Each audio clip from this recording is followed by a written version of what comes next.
Hello friends, welcome to Autosite again. This video is all about why diesel engine doesn't make any sense anymore in everyday driving. So ये video इसलिए है कि diesel engine का कोई उपयोग कोई sense क्यों नहीं बनता है रोज़ाना वाली ड्राइविंग में डोमेस्टिक कार्स की तरह। ओके, सो डीजल इंजन पहले तो हम ये पता कर लेते हैं कि डीजल इंजन पेट्रोल इंजन से थोड़ा सा डिफरेंट क्यों है. How diesel engine is different from a petrol engine. So the basic difference is the petrol engine Burns the fuel with spark ignition. ठीक है, पेट्रोल इंजन जो है वो फ्यूल बर्न करता है स्पार्क इग्निशन से. इसमें एक सिलेंडर है, इसमें एक पिस्टन है, लाइट वेट सा फ्लाई व्हील है जो घूमता है, और ये इनलेट है, ये एग्जॉस्ट वाल्व है, ये है स्पार्क प्लग एसपी. तो पेट्रोल इंजन में स्पार्क प्लग होता है, स्पार्क प्लग से स्पार्क होती है और इग्निशन हो जाता है. जबकि डीजल इंजन में स्पार्क प्लग नहीं होता, यहाँ पे एक हीटर प्लग लगा रहता है उसको सुबह सुबह गर्म करने के लिए. और फिर इसमें आग कैसे लगती है डीजल इंजन में? जब हम जैसे पेट्रोल इंजन में तो स्पार्क से बर्न होता है, उससे आग लग जाती है और एक्सप्लोजन होता है. डीजल इंजन में फ्यूल में आग कैसे लगती है? So in diesel engine fuel use to burn by compression. Diesel engines are compression engine. They used to burn their fuel by compressing the air-fuel mixture to the extent at which it automatically gets burned. Automatically से मतलब है कि ये physics है. जब हम किसी भी चीज़ को कंप्रेस करते हैं ना, तो उसमें जो पार्टिकल है उसके अंदर मोमेंटम आ जाता है और वो बर्न हो सकते हैं, है ना. वो अपने बॉन्डिंग उनकी जो है वो कमज़ोर हो जाती है, वो टूट जाता है प्रेशर से. ठीक है, तो डीजल इंजन में फ्यूल बर्न होता है कंप्रेशन इग्निशन से, स्पार्क इग्निशन से नहीं होता. डीजल इंजन के अंदर ये जो फ्लाई व्हील है ये काफ़ी भारी भरकम होती है. उसमें ऊपर ये जो पिस्टन है, जब फ्लाई व्हील घूमती है इस पिस्टन को बहुत ज़्यादा प्रेशर के साथ वो ऊपर की तरफ पुश करती है ना. और ऊपर जगह बहुत कम होती है एयर फ्यूल मिक्सचर के पास, तो कंप्रेस इतना ज़्यादा होता है कि उसके अंदर धमाका हो जाता है. इस तरह से डीजल इंजन बर्न करता है. और यही फ़र्क है कि पेट्रोल इंजन का जो कंप्रेशन रेशियो है वो है 10:1, है ना, यानी कि 10 हिस्से को बना के एक करके. और डीजल इंजन का है 20:1. डीजल इंजन का कंप्रेशन पेट्रोल इंजन से डबल होता है, इसलिए डीजल इंजन की फ्लाई व्हील भी भारी होती है. इसीलिए भारी बनानी पड़ती है कि ज़्यादा कंप्रेशन में धकेलना पड़ेगा उसको पिस्टन को पहले, तब जाके वहाँ एक्सप्लोजन होगा और पिस्टन को वापस धकेलेगा. तो डीजल इंजन को स्टार्ट करने के लिए ज़्यादा भारी भरकम सेल्फ स्टार्टर चाहिए होता है, ज़्यादा बड़ी बैटरी चाहिए होती है. पेट्रोल इंजन में सब चीज़ें लाइट चाहिए होती है. जितना कम कंप्रेशन उतना ज़्यादा लाइट वेट और स्पोर्टी इंजन, जितना ज़्यादा कंप्रेशन उतना कम स्पोर्टी इंजन. हाँ, टॉर्क ज़्यादा बनता है. टॉर्क ज़्यादा एक्चुअली इंजन की वजह से नहीं बन रहा है, ये बन रहा है फ्लाई व्हील की वजह से. तो वो ब्लेसिंग इन डिस्गाइज है. अगर आपको एक्स्ट्रा टॉर्क आपको उसका डीजल इंजन का नज़र आ रहा है तो भाई ये आपकी ड्राइविंग प्लेजर में बहुत ज़्यादा हेल्प नहीं कर रहा है. अगर आप जहाँ तक कि अगर आप ट्रक नहीं चलाते हो तो. So torquey, being torquey is its basic nature of diesel engine, and that is due to the heavy weight of flywheel and compression ignition. Okay, that's why it is inherited, but it is not making your driving any sportier. Thirdly, सो इसमें ये बात कहाँ है कि हमें diesel engine नहीं खरीदना चाहिए. ठीक है, तो बात अब आगे शुरू होती है. कम कंप्रेशन, ठीक है, ज़्यादा स्पोर्टी. ज़्यादा कंप्रेशन, कम sporty. And more compression also means higher pollution. कैसे? हाउ? तो जब ज़्यादा कंप्रेशन होता है तो ज़्यादा प्रदूषण बनता है. वो ऐसे बनता है क्योंकि जो डीजल इंजन है वो एयर और फ्यूल के मिक्सचर को बहुत इतना ज़्यादा कंप्रेस करता है कि उसमें जो अनबर्न पार्टिकल हैं वो बहुत टफ़ नेचर वाले बनते हैं. जैसे स्टील फोर्जिंग हो जाती है ना, ऐसे उसके अंदर मोटे पार्टिकल बनते हैं. ज़्यादा कंप्रेशन रेशो ज़्यादा होने की वजह से डीजल के जो एग्जॉस्ट पार्टिकल हैं वो मोटे बनते हैं और वो इतने हानिकारक हैं कि वो बीमार कर सकते हैं, लंग डिजीज़ दे सकते हैं सबको, है ना. वो बीमारी का कारण है, इसलिए डीजल इंजन ज़्यादा प्रदूषण फैलाता है. हालांकि एक मज़ेदार आपको फैक्ट बताऊंगा कि डीजल इंजन में कार्बन एमिशन कम होता है पेट्रोल इंजन के मुकाबले. है ना, मज़ेदार बात। डीजल इंजन में CO2 पॉल्यूशन कम होता है, पर डीजल इंजन में NOx पॉल्यूशन ज़्यादा होता है। ठीक है, इसमें NOx ज़्यादा बनता है। ये क्या होता है, NOx होता है पार्टिकुलेट मैटर। तो डीजल इंजन में पार्टिकुलेट ज़्यादा बनता है, पेट्रोल इंजन में CO2 ज़्यादा बनता है। लेकिन CO2 को शायद ऐसा माना जाता है कि उसको पेड़ छान के उसकी ऑक्सीजन बना देते हैं, और NOx से कुछ कर नहीं सकते, ये लोगों के लंग्स में जाके डिपॉजिट होगा, लोगों को बीमार करेगा। तो ज़्यादा कंप्रेशन होने की वजह से ये ज़्यादा पार्टिकुलेट मैटर बनता है। BS4 इंजन्स तक तो यही मामला था, तो एंथुसियास्टिक लोगों को इससे फ़र्क नहीं पड़ता था कि कितना पॉल्यूशन फैल रहा है, कितना पार्टिकुलेट मैटर फैल रहा है, उनको बेचारों को पता भी नहीं था, है ना, तो वो चलाते आ रहे थे। अब आता है यूरो 6। यूरो 6 आने के बाद इस पार्टिकुलर मैटर को बाहर छोड़ना अलाउड नहीं है। दुनिया की कोई भी एजेंसी, कोई भी मिनिस्ट्री, कोई भी गवर्नमेंट, एनवायरनमेंट साइंस इसको अलाउ नहीं करती। तो अब क्या भाई, अब ये हुआ है कि इसको छान दिया जाएगा अंदर ही। छानने के लिए लगाया जाता है DPF, डीजल पार्टिकुलेट फ़िल्टर। ये जो डीजल वाले पार्टिकल हैं ये बाहर ना आ पाए, इनको छानने के लिए DPF लगाया जाता है। ये कहाँ लगा होता है, ये एग्जॉस्ट मैनिफोल्ड के आगे लगा होता है। जहाँ कार का एग्जॉस्ट है, एग्जॉस्ट बाहर जा रही है गैसेज, उसके आगे DPF लगा हुआ रहता है। ये एक डिवाइस होती है, एक तरह का कैनिस्टर है ना। जैसे आपने साइलेंसर को अगर नीचे से देखा, उसमें एक बड़ा सा कैनिस्टर लगा होता है, ऐसा ही ये कैनिस्टर यहाँ पे भी इंजन बे के अंदर ही लगा रहता है DPF, डीजल पार्टिकुलेट फ़िल्टर। अब इस पार्टिकुलेट फ़िल्टर के अंदर एक छलनी जैसी स्ट्रक्चर होता है, जाली जैसी बनी होती है। उस जाली में से ये जो गंदी गैसेज हैं, अधजली गैसेज हैं, बाहर निकलती हैं, और उसी के अंदर जो पार्टिकल्स हैं वो जमते जाते हैं। तो एक हद तक जमने के बाद वो जाली चोक होने लगती है। ठीक है, ये जाली क्या पता है, ये जाली है एक तरह का डाइपर। आपका डीजल इंजन ने डाइपर पहना हुआ है कि जो भी वेस्ट वो निकाल रहा है उसको यहाँ वहाँ छोड़ना नहीं है, उसको डाइपर में इकट्ठे करके रहना है। तो ये डाइपर का नाम है DPF। ये DPF नाम का डाइपर जो आपके इंजन ने पहना हुआ है, इसमें गंदगी जमा होती जा रही है।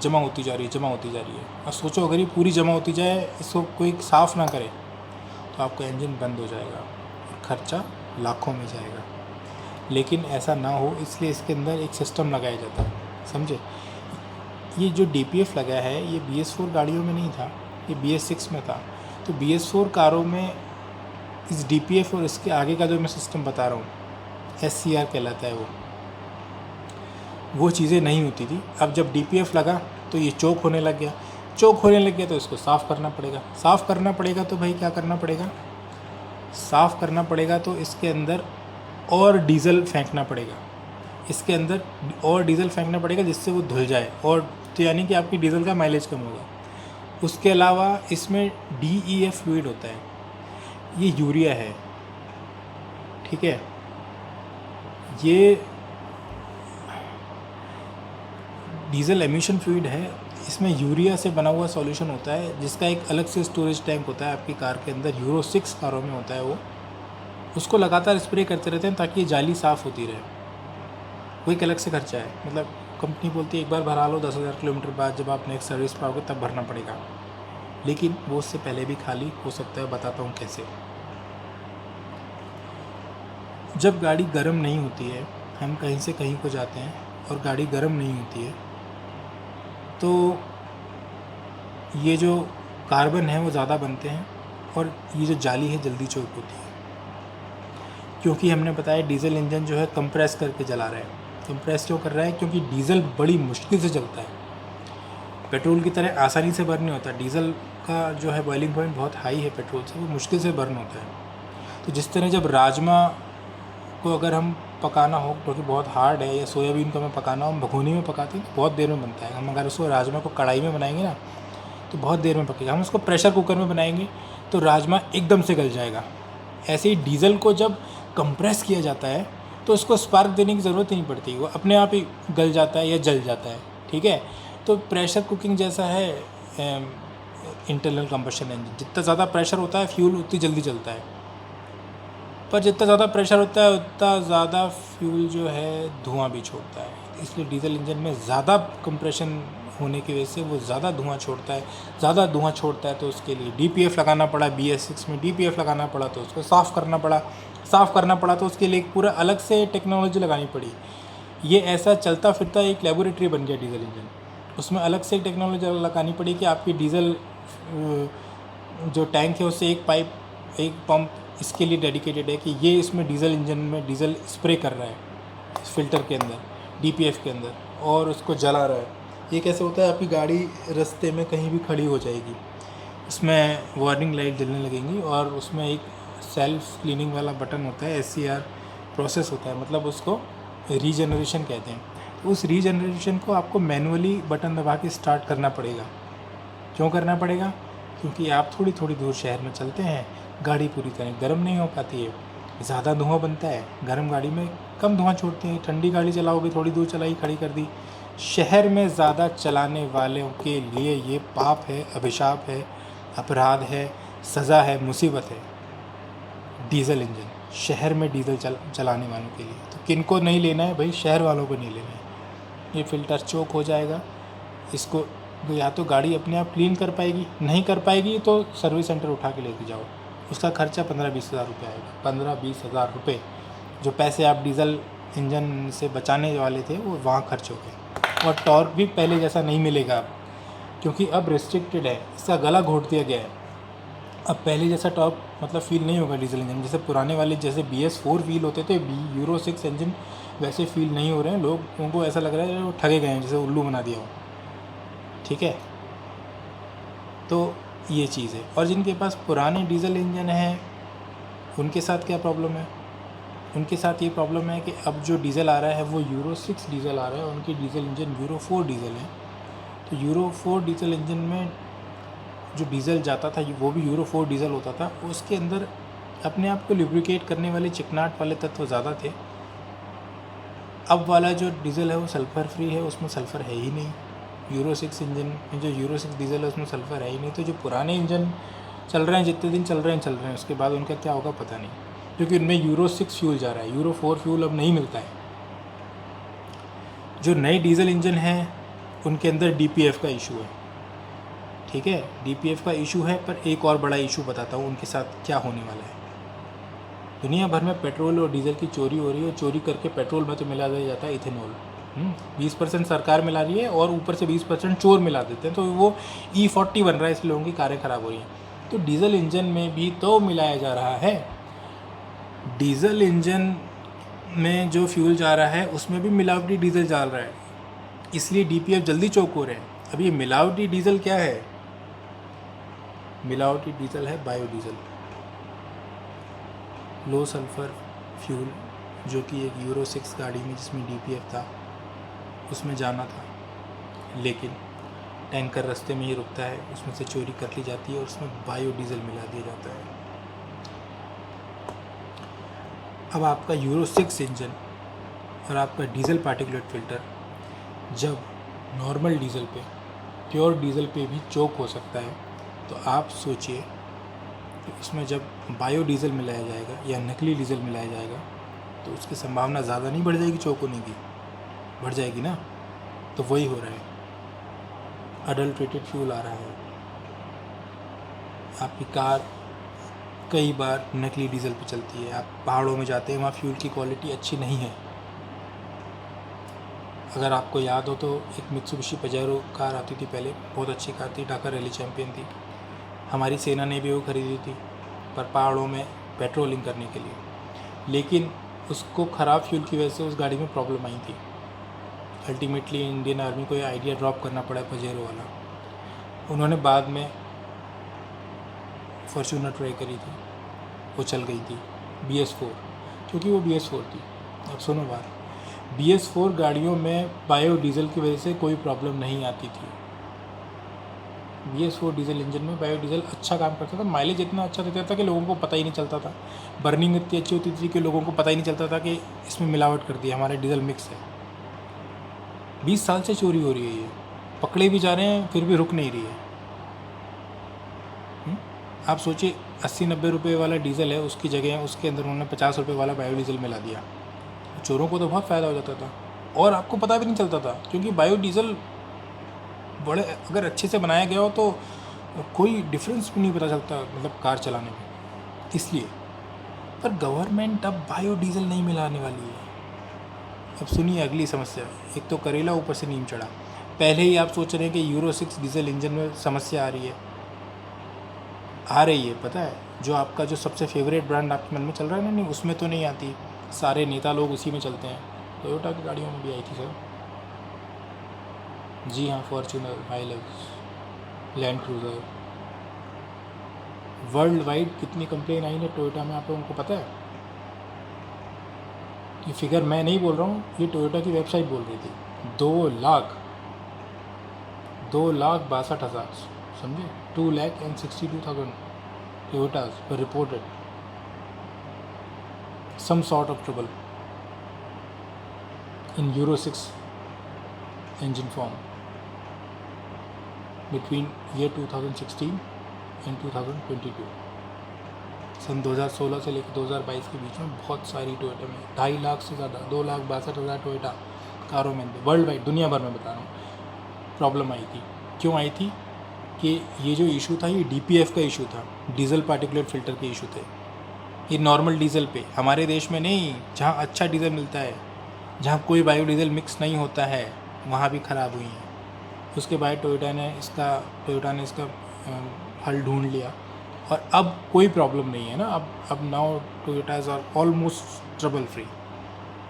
महिंद्रा में बहुत दिक्कत आई थी, हुंडई में बहुत दिक्कत आई थी, इंडिया की बात बता रहा हूँ, टाटा में आई थी। DPF की इशू हर उस गाड़ी में है, जैसे ये फोर्स गुरखा आती है, फोर्स मोटर, जिसमें डीजल इंजन है उसमें ऐसा हो ही नहीं सकता कि DPF की ट्रबल नहीं आई हो। और कमर्शियल कारों में भी खूब आई है, मतलब कोई गिनती नहीं है इतनी। कहीं ना कहीं कुछ ना कुछ समस्या उसमें आती रहती है, लोग DPF साफ़ करवाने जाते रहते हैं। हुंडई के सेंसर बहुत महंगे हैं कई कारों के। इसमें डीजल पार्टिकुलेट जो फ़िल्टर है, इसमें फ्यूल सेंसर होते हैं, ऑक्सीजन सेंसर होता है और डीजल पार्टिकुलेट सेंसर होता है। इनमें से अगर एक साथ 2 सेंसर उड़ गए तो एक सेंसर 50,000 का है, एक 1.5 लाख रुपए का है। आपका 2.5 लाख 2 से 2.5 लाख का खर्चा आता है जब ये ख़राब हो जाते हैं। और साहब ये ख़राब होते हैं, किसी सर्विस सेंटर पे होती हुई लड़ाई देखेंगे तो आप समझ जाएंगे कि ख़राब होते हैं। मैं ब्रांड का नाम नहीं ले रहा हूँ, और वो इंडियन ब्रांड नहीं है, फॉरेन ब्रांड है। इंडियन ब्रांड पे तो होते ही होंगे, सब पे होते हैं, मतलब कहने का मतलब है हर सर्विस सेंटर की ये कहानी है कि वहाँ लोग लड़ रहे होते हैं, झगड़ रहे होते हैं, गाली गलौच हो रही होती है, क्योंकि लोगों के 2-2 लाख रुपए के खर्चे आए हैं। अब आपने डीजल इंजन ख़रीदा है 2 लाख रुपए एक्स्ट्रा दे के, 2.5 लाख रुपये, बल्कि छोटी कारों में ही डिफरेंस डीजल और पेट्रोल में 2.5 लाख रुपए का है। आप 2.5 लाख रुपए दे के एक्स्ट्रा डीजल इंजन खरीद रहे हो ताकि आप पैसे बचाओगे, डीजल फ्यूल सस्ता होगा। पर ऐसा हो नहीं रहा है, क्योंकि उसके अंदर आप यूरिया डाल रहे हो और उसके अंदर आप डीजल एक्स्ट्रा बर्न हो रहा है इस वाली छलनी को साफ़ करने के लिए, जो DPF की छलनी।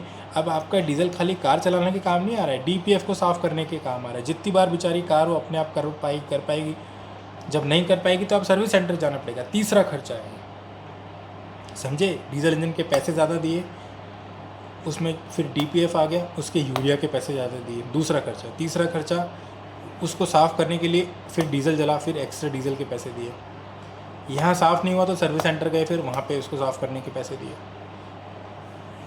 और अगर बिल्कुल नहीं, पूरा ही चौक हो गया तो ट्रक वाले से खिंचवा के ले जाना पड़ा, उसके पैसे दिए। कोई सेंसर ख़राब निकल गया, 1 लाख का सेंसर है, 2 लाख का सेंसर है, वो अलग से खर्चा हुआ। आप खर्चे गिनो, अभी डीजल इंजन से बचत क्या करोगे ये मत गिनो, क्योंकि हो ही नहीं रही है, समझे आप? उसके साथ ही लोग जो डीजल इंजन को पहले सोचते थे कि डीजल इंजन की तो भाई लाइफ बहुत अच्छी होती है, क्योंकि डीजल अपने आप में एक तरह का ऑयल है, वो लुब्रिकेट करता है। अब भाई लाइफ अब डामाडोल है मामला। अब वैसा नहीं है कि 8 लाख 10 लाख चल रहा है डीजल इंजन, 5 लाख चल रहा है। जो BS4 डीजल इंजन थे, अब तो उनकी भी लाइफ उतनी नहीं रहेगी। क्यों नहीं रहेगी? इंजन ऑयल, जो यूरो 4 कारें थीं उनमें जो इंजन ऑयल आता था वो अलग था, पर अब वाली कारों के इंजन ऑयल को भी अलग कर दिया गया है। ठीक है, कैसे कर दिया गया है? क्योंकि इंजन ऑयल भी तो पॉल्यूशन फैलाता है सर, इंजन ऑयल भी पॉल्यूशन फैलाता है। इंजन ऑयल के अंदर सल्फेटेड ऐश कंटेंट होते हैं, ये एक तरह का केमिकल मान लीजिए, जो इंजन ऑयल को और ज़्यादा चिकनाहट देते हैं। पर क्योंकि इंजन ऑयल भी साथ में बर्न होता है तो ये केमिकल भी बर्न होता है और इससे भी पॉल्यूशन निकलता है। यूरो 4 में इससे निकलने वाले पॉल्यूशन की को माफ़ी थी, है ना, वो अलाउड था, उसको गिनती में नहीं आता था। पर यूरो 6 में इंजन ऑयल जो थोड़ा बहुत बर्न होता है उसमें जो सल्फेटेड ऐश कंटेंट है, ये जब बर्न होता है इससे होने वाले पॉल्यूशन को भी गिनती होती है, इसकी भी गिनती होती है। इसको अलाउड नहीं है ये वाला पॉल्यूशन होना। इसलिए पहले जो आपकी पुरानी गाड़ियाँ हैं ना, उनमें हाई सेप्स इंजन ऑयल आता था, सल्फेटेड ऐश कंटेंट ज़्यादा होते थे। अब ये वाले इंजन ऑयल बनाने ही बंद कर दिए जा रहे हैं, अब हाई सल्फेटेड ऐश कंटेंट वाले इंजन ऑयल नहीं आ रहे हैं। तो आपकी पुरानी गाड़ी को भी अगर आज के ज़माने का यानी यूरो 6 वाला इंजन ऑयल मिल रहा है और आपकी गाड़ी BS4 है, तो भाई उसकी लाइफ कम होगी, क्योंकि अब जो है लो सेप्स ऑयल आ रहे हैं बाज़ार में, लो सल्फेटेड ऐश।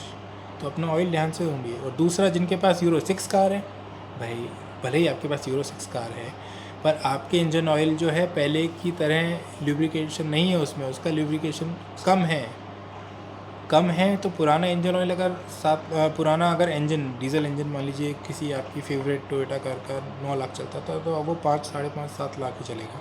कमी तो आएगी, कहने का मतलब है थ्योरेटिकली देखा जाए तो कमी, इंजन की लाइफ पहले से छोटी हो गई है।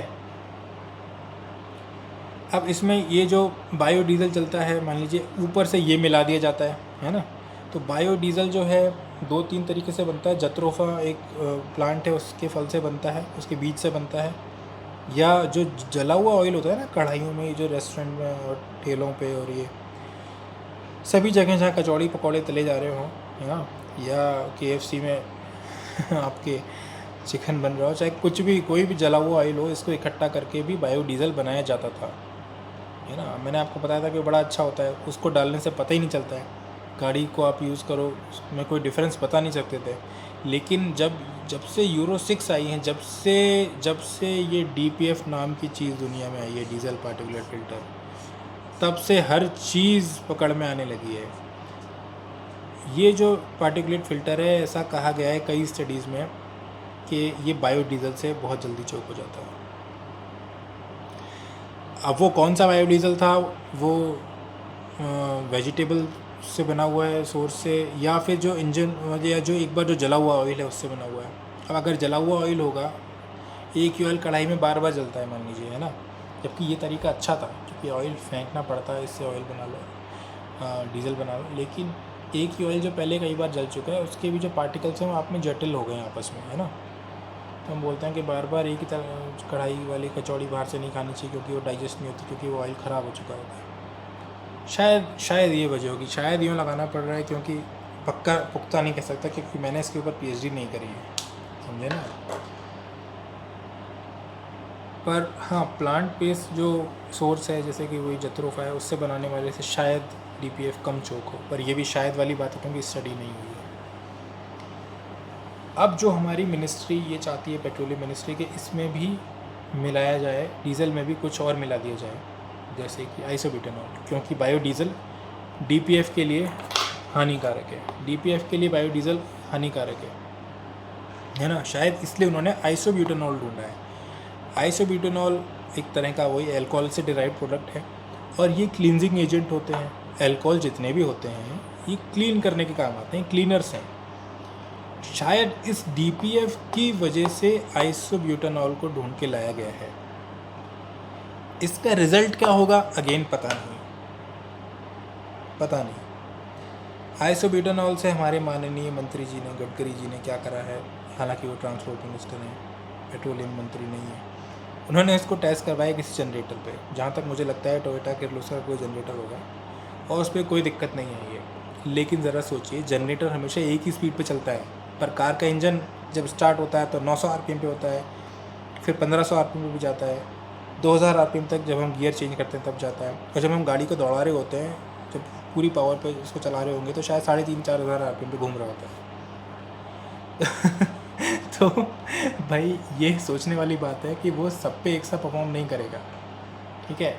और इंजन का रिस्पांस कितना क्विक होगा ये तो तभी देखा जाएगा, है ना।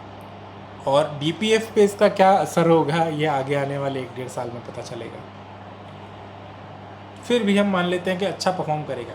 तो ये ट्रकों के लिए अच्छा है भाई, ट्रकों के लिए अच्छा है, बसेस के लिए अच्छा है। वो खूब चला रहे हैं, लंबी लंबी दूर चला रहे हैं, हाईवे पे इंजन एकदम गर्म है, कोई दिक्कत नहीं। पर जो लोग छोटी छोटी कारें खरीदते हैं सिटी में घूमने के लिए, उनके लिए डीजल बहुत खतरनाक है।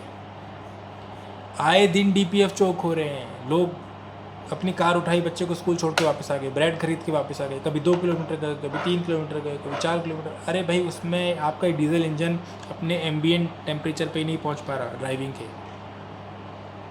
अभी वाले यूरो 6 डीजल इंजन को कुछ और चाहिए, BS4 वालों को भूल जाइए। अब जो नए इंजन आ रहे हैं उनको चाहिए कि आप एक बार जब उसको स्टार्ट करो तो एक शॉट में बिना बंद करे 30 किलोमीटर चलाओ, 30 किलोमीटर, 30 ब्लडी। कोई कैसे चला सकता है रोज़ाना एक बार में?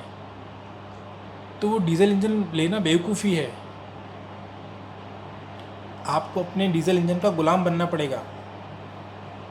मतलब कि आपको जाना सा थोड़ी दूर, अब आपको हाईवे पे उसको लेके ही जाना पड़ेगा हफ्ते में 2-3 बार। जिनकी रनिंग 70% हाईवे है और 30% सिटी है, वो डीजल इंजन के बारे में सोचें। जिनकी रनिंग महीने के कम से कम 4000 से 4500 किलोमीटर, 4500 किलोमीटर चलना हो, क्योंकि जब यूरो 4 का ज़माना था तो बोलते थे कि 3500 किलोमीटर चलो तो डीजल इंजन लो, वरना पेट्रोल लो। अब तो DPF इतना बड़ा इशू का सबसे बड़ा इशू है, बाकी कोई इशू चाहिए ही नहीं आपको। यूरो 6 आ गया है, ठीक है, तो BS6 जो है उसके साथ जो DPF का कॉम्बिनेशन आया है, उसके बाद आपको इतना ज़्यादा ये खर्चीला बन गया है डीजल इंजन, ठीक है। तो अब आपको इस DPF को साफ़ करने के लिए गाड़ी को क्या करना पड़ता है कि इसके लिए गाड़ी को आपको हाईवे पर फ्रीक्वेंटली लेके जाना पड़ता है और दूर दूर तक लेके जाना पड़ता है। ये अपने आप को पूरा चोक ना कर ले, इसको फिर डीजल खर्च करके एक्टिव रीजनरेशन नहीं करना पड़े। तो पैसिव करने का तरीका ये होता है कि भाई इसको दौड़ाओ गाड़ी को ज़बरदस्ती, एक गियर कम करके दौड़ाओ। जहाँ का 5th लगाना था वहाँ 4th, जहाँ 4th था वहाँ 3rd, जहाँ 3rd था वहाँ 2nd। ऐसा आपको 20 मिनट तक करना है। मैंने बोलेरो की यूज़र मैनुअल में पढ़ा है कि इसको हाईवे पे ले जाइए, 20 किलोमीटर चलाइए और 40 की स्पीड पे चलाइए 3rd गियर में। आप सोचिए, तो आप ज़बरदस्ती डीजल फूंकते रहोगे, आपकी कार 2 लाख का खर्चा ना मांग ले। क्योंकि अगर ये सब नहीं करा तो 2 लाख का खर्चा है कम से कम।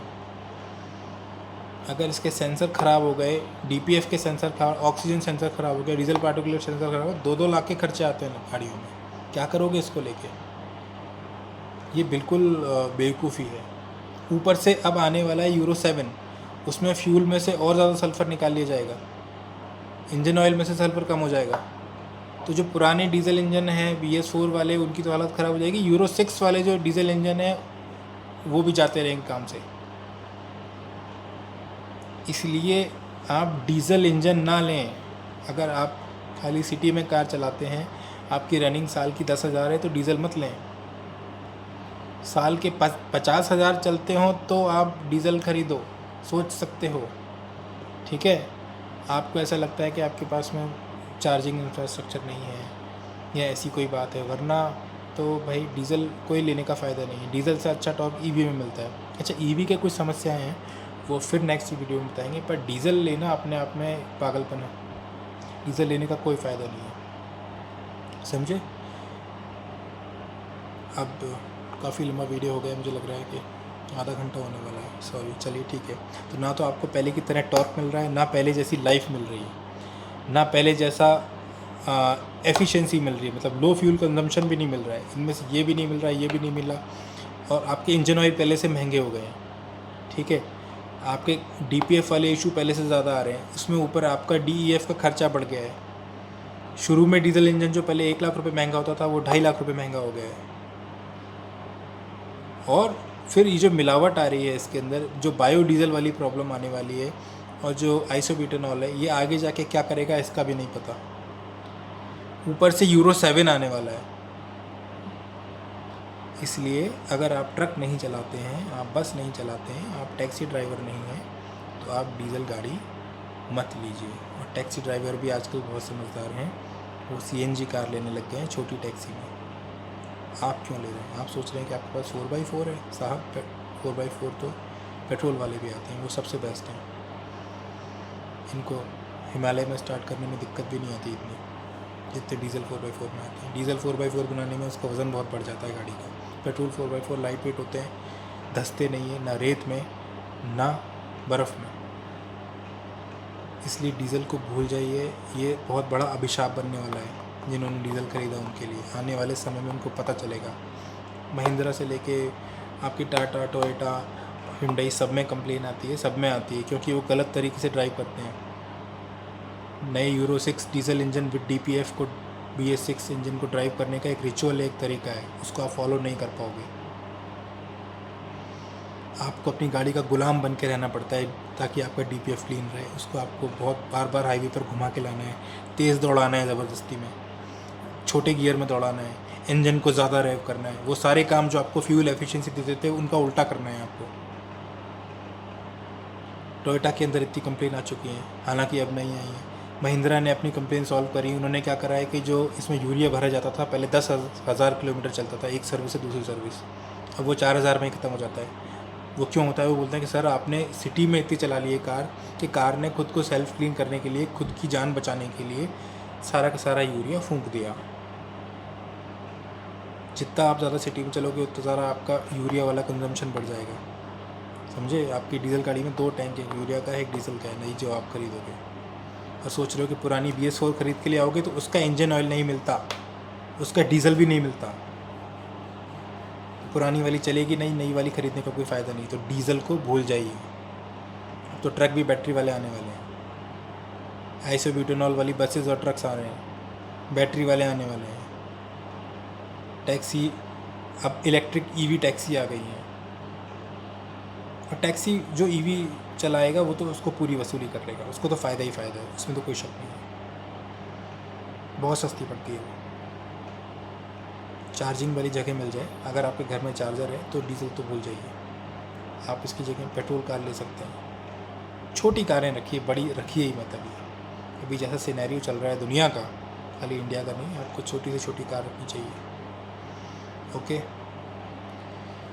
मैंने हो शायद सब कुछ कवर कर लिया है, कंप्रेशन रेशियो से लेकर सब कुछ। क्योंकि ज़्यादा कंप्रेशन होता है तो ज़्यादा पोल्यूशन होता है, इसलिए डीजल इंजन आगे आने वाले यूरो 6 के लिए भी गलत है।